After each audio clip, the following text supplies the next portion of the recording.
All right, I'm going to briefly talk about Borodino here in terms of giving a final review. I don't know. Yeah, in a lot of ways, a lot of the things that I said about Triumph and Glory still apply. It's still that same core system. Trying to find this middle ground between, say, the Napoleon's Art of War, Napoleon at Waterloo, etc. And there was a quadra game that was very much the same kind of rules.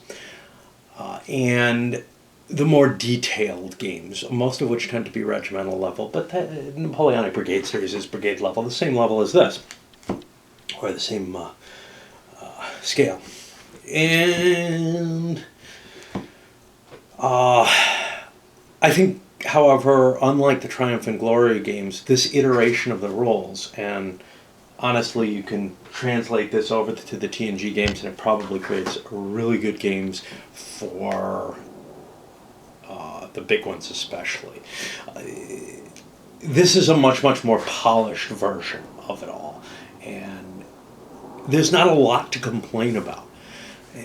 It may be a little too fluid.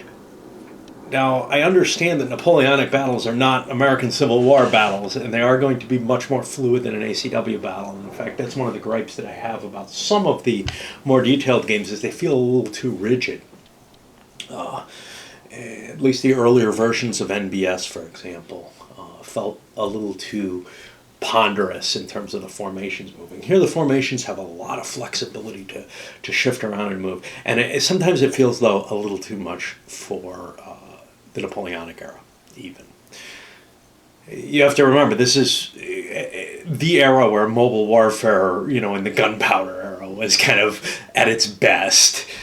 Because after this, the rifled muskets start coming in, and they change the dynamic in favor of defense. And before this, you had much more rigid formations. It was really the revolutionary period that brought out the, hey, we can use these massed, quick deploying formations and just, get out to the field and fight the battle before the other guy's got his stuff deployed. And then both sides start doing this, and you get truly mobile warfare. Cavalry has a huge effect in this period. And obviously the artillery's improved a great deal. The 75 French reforms, I think they were, are fully in place here, and the Russians have also adopted significant artillery reforms, so that both of them are putting these massed batteries into play, and they really become the center of the battle here, especially the Russian batteries, because they have such a powerful force there. It's kind of interesting to see a French army that's not top of the line anymore. The trek through Russia, the army of 1812 is not the army of 1805, but beyond that, the trek through Russia had just, brought it down to really kind of a questionable status. On the other hand, the Russian army isn't all that great either. They've taken a lot of damage throughout their retreat, and there's militia and crap like that, Cossacks, stuff that just isn't meant to hold up in a Napoleonic battlefield, is better as some kind of auxiliary force or something.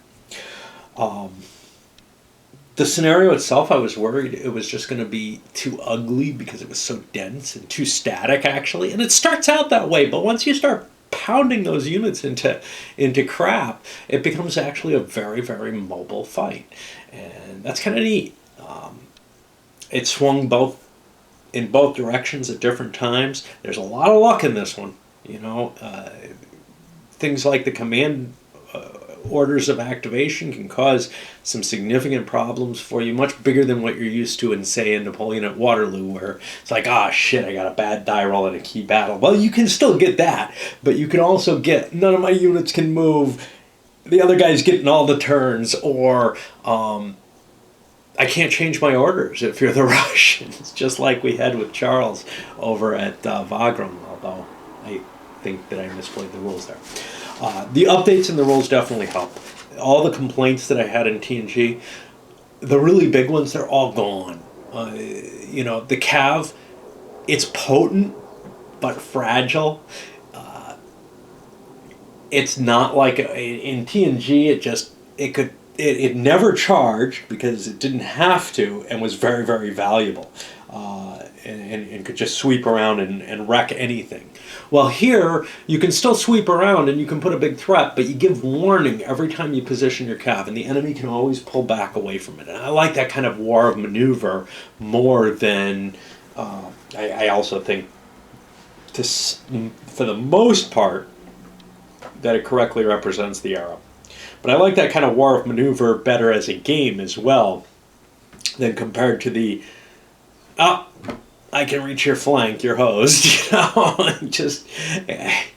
It was just too easy to attack if you had the cav advantage in the earlier series. The artillery, still not hugely powerful unless you're able to do the artillery barrage chits. Luckily, both sides have them in this scenario, so you can see the real effects and how advantageous a big conglomeration of artillery can really be, because you can kind of fit your points together enough that you're guaranteed maybe not guaranteed, but you're very likely to get an assured disorder instead of a roll. The biggest thing in this one is the change to this withdrawal, recovery, and permanently eliminated. This has a huge effect because in the other game, you constantly had traffic jams causing permanent eliminations immediately. Just because things couldn't retreat, they'd take extra steps towards routed and destruction, and very quickly the armies would just dissolve due to too much clutter on the board. I'm not denying that kind of situation happens every now and then, but it was happening far too often for the scale of the game and for a Napoleonic era game. Much more fitting in like hoplites or something grinding together. So what this did was it incredibly streamlined play too. You didn't have all these pieces on the board that are kind of just in your way and causing problems. They get hurt, they go in here.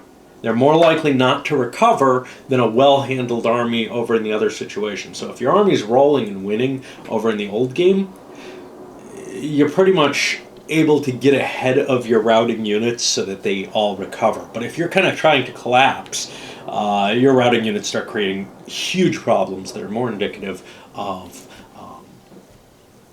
an Ancients battle than, I think, a Napoleonic battle. There are some issues, though, where you feel like, there's just no way this many people could have retreated out of there easily.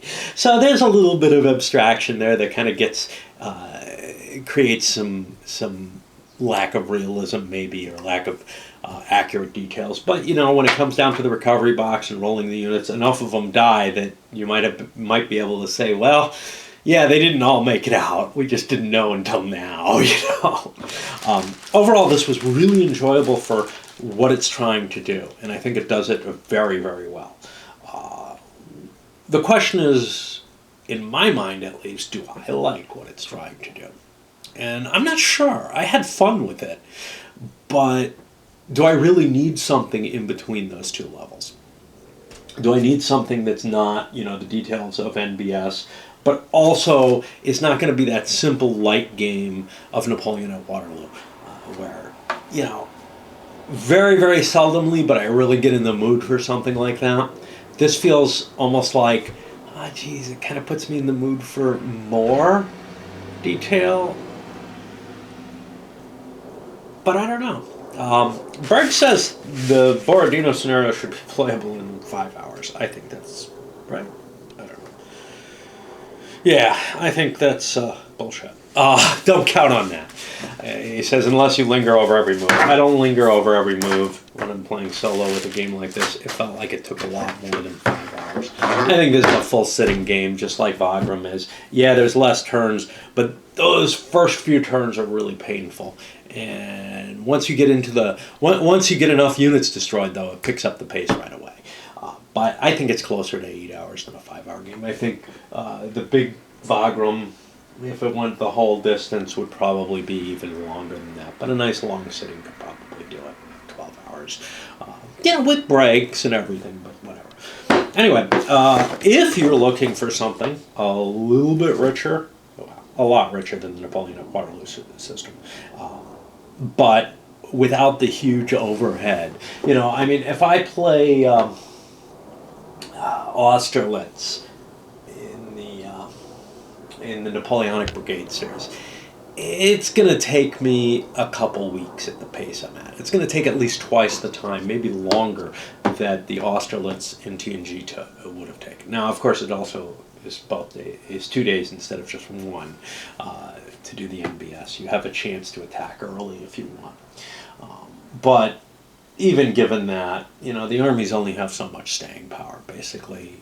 You might be fighting the whole battle on the first day instead of the second. I found when I played it, usually the Allies didn't attack until the second day anyway, so it's just a matter of it's easier for them to organize everything overnight. They may have changed the rules to make that harder, but that was how I went about it. So, you know, this gives you something that's a little bit more manageable size. You can probably call the game within 5 hours. Although there were some points where I felt like I was getting some nail biting going on in terms of, oh man, is he going to break the French Imperial Guard? You know, and it does kind of hang on a luck factor on that. It could have happened. It could have happened. We were close, and you know, they're just. It makes it for an exciting game, but there's a decent amount of luck. You're not playing something that's chess-like here. Don't expect that. Never expect that from a Berg game. You know, he's trying to represent the battle in a kind of exciting way, and I think he's done a pretty damn good job on this one. It's strange. One of the reasons that I think it didn't sell terribly well is what you've got here is almost a magazine game. How many counters do we have here? 2 full counter sheets. Yeah, that's probably more counters than usually go in a magazine game, but the point is that this could have been packaged as part of a set of Russian battles or something, where you're reusing some of the same counters, certainly the informational counters at the very least.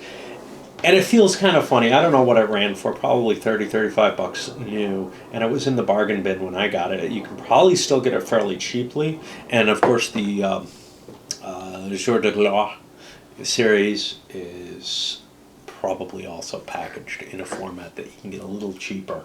It's just, you know, when you're looking at, I'm getting one battle here and over in Triumph and Glory, I got 2 major battles and a few light ones. 2 light ones. You know, maybe I would have to pay more to get that in a new release.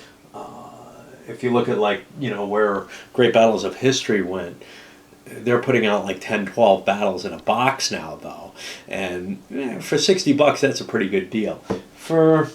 This is suffering from the same issue that I think the whole Battles of the American Revolution suffers from, which is, okay, great, I got 1 battle in a box. They tried putting a 2-battle box out, but they were 2 tiny battles that most people don't really care about. But if you're into Borodino, if you're into Napoleonic and don't have a Borodino, and you don't want to go really, really huge, but you also don't want the lightness of the Napoleon at Waterloo, or it was a Borodino game in that series, I think. This is a pretty good choice, I think. All right. Send it up.